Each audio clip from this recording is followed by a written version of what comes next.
Olá, amigos do Centro Espírita Jesus de Nazaré. Vamos aqui dar prosseguimento ao estudo do Livro dos Espíritos, né? Nós estamos ainda falando dos estados de emancipação da alma e estudando especificamente o sonambulismo, né? Um assunto extremamente técnico, não é fácil de entendermos. Tecnicamente, o sonambulismo ele é o ato, né, de uma pessoa agir enquanto está dormindo, mas a própria ciência, a medicina não tem explicações muito claras a respeito desse fenômeno, né?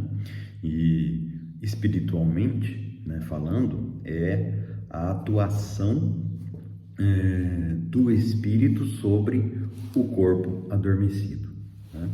É como se fosse o espírito que se desprende totalmente do corpo, que está em estado de dormência, né, estado adormecido, e ele usa o corpo como se ele usasse um instrumento, uma mesa, uma faca, uma caneta, né? Usa o corpo como se fosse um instrumento, né? Então é bastante complicado do ponto de vista técnico isso, né? E aí nós já vimos na questão 425 na semana passada com o Altemar, né? A explicação do que é o sonambulismo em relação ao sonho, né? Que o sonambulismo é um estado mais profundo do que o sonho, tanto é que do sonho nós temos algumas vagas recordações, mas do sonambulismo normalmente não se tem recordação nenhuma do que se fez, né? E aí, avançando a questão 426, né, não dá muito para a gente falar de uma sem falar da outra. 426, então hoje nós vamos avançar na 426, 427, 428, né, que são questões rápidas, né? Claro, sempre recorrendo lá aos conhecimentos do nosso irmão Miramês, que nos ajuda bastante, né? Então vamos lá, na 426 ele pergunta assim: o sonambulismo chamado magnético tem relação com o sonambulismo natural? E aí a resposta é assim, é a mesma coisa, exceto que ele é provocado. Então o sonambulismo natural é a ação dos espíritos sobre o corpo, né? E o sonambulismo magnético, ele é provocado, ele é provocado pela ação do homem. Então, tem algumas pessoas que têm a capacidade, por exemplo, de hipnotizar outras pessoas e fazer com que o espírito daquela pessoa deixe de governar o corpo dela momentaneamente e ele assume o governo do corpo. Então, no hipnotismo, uma outra pessoa, sobre a ação magnética, faz a pessoa agir, né? O corpo da pessoa age, mas não é sob a ação do espírito da pessoa, mas do magnetizador nesse momento, né?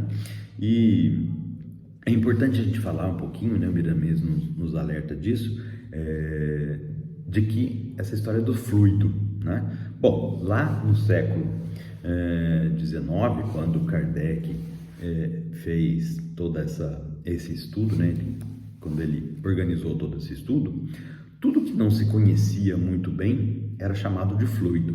Então existia, por exemplo, o fluido elétrico, que hoje a gente conhece bem sobre a eletricidade, e falava-se do fluido magnético, que hoje nós conhecemos relativamente bem os campos magnéticos, conseguimos equacionar os campos magnéticos, né?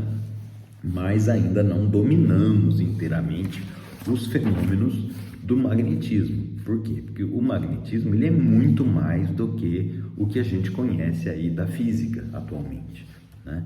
Ele é uma força, ele é uma forma do fluido cósmico universal que nós ainda não dominamos. Espíritos superiores conseguem dominar, né, esse magnetismo, fazer corpos levitarem, etc. Mas não é uma coisa que nós, nem enquanto encarnados, muito menos enquanto encarnados, né, nem desencarnados, espíritos médios, conseguimos dominar. Nós vemos lá na série do livro André Luiz que ele próprio, né, começa a aprender lá alguma coisa sobre magnetismo no livro Nosso Lar, mas é só na sequência, né, na sequência quando ele vai contando a vida dele, né, nos livros Os Mensageiros, Missionários da Luz, é que ele realmente começa a aprender a dominar, né, essas técnicas.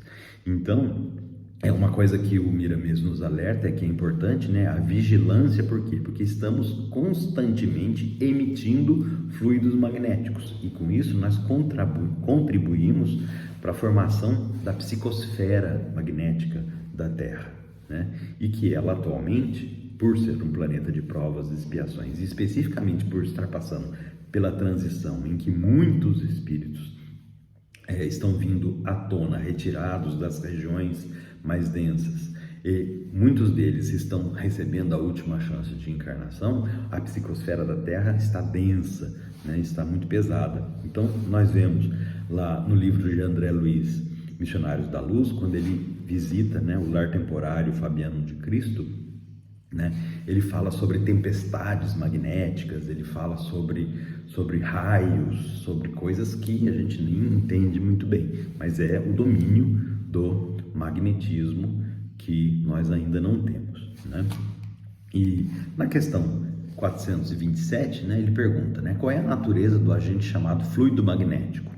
E aí a resposta: fluido vital, eletricidade animal, que são modificações do fluido universal. Então já está mais ou menos aí dentro do que eu estava comentando, né, da resposta do Miramês. Eu falei que ia ter que misturar um pouquinho, né?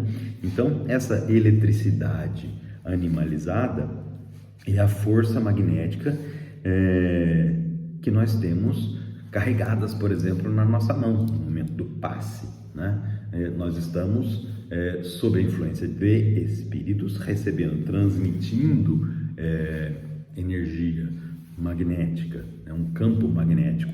Parte dele vem de nós mesmos, passistas, e parte dele, grande parte, na maioria das vezes, vem da espiritualidade. Nós estamos conduzindo essa energia a quem está recebendo o passe, né? E essa energia, ela recebe a forma que o nosso coração lhes dá, né? Então, é importante, né? Por isso que é importante, né, quando o passista vai dar o passe, ele estar preparado, ele tenta passar o dia com mais tranquilidade, não fazer refeições pesadas antes do momento do passe, tudo, evitar a ingestão de álcool. Por quê? Porque ele precisa ser um bom transmissor dessas energias magnéticas, né, desse fluido, dessa eletricidade animal, né, que a questão 427 diz aqui. E a questão 428, ela fala, né, a pergunta é: qual é a causa da clarividência sonambúlica?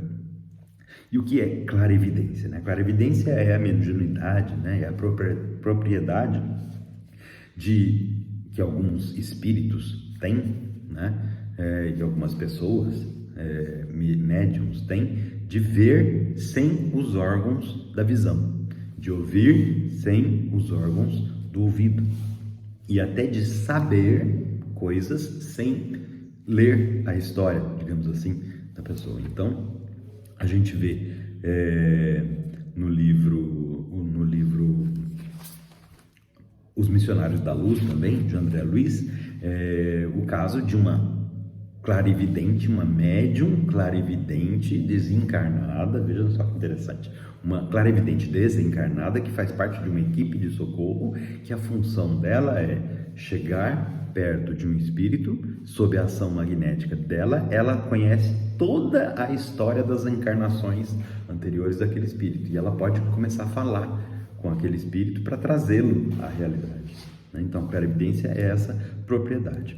Então, aqui qual é a causa da clarividência sonambúlica? E aí já está escrito aqui na resposta, né? Já o dissemos, é a alma que vê, que o sonâmbulo, né, ele está sob a ação do espírito.